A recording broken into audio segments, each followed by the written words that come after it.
Mereka yang di luar sana batuk lama, batuk baru pun boleh cuba.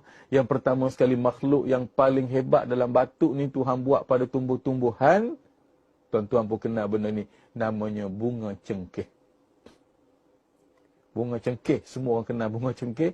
Beli bunga cengkeh tu 40 kuntum. Bukanlah 40 kuntum satu baldi bunga cengkeh. Dia sikit je buah atas tapak tangan kita ni.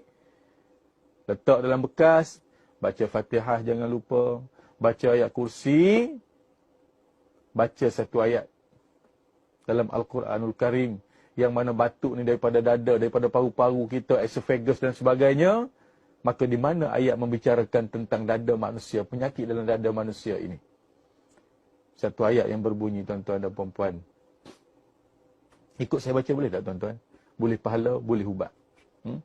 Saya nak baca ayat ni, siapa batuk, nak letak tangan kat dada, baca pun boleh, ganti ubat batuk. Nak baca pada bunga cengkeh, lagi bagus. Letak tangan kat dada, ikut saya baca. Bismillahirrahmanirrahim.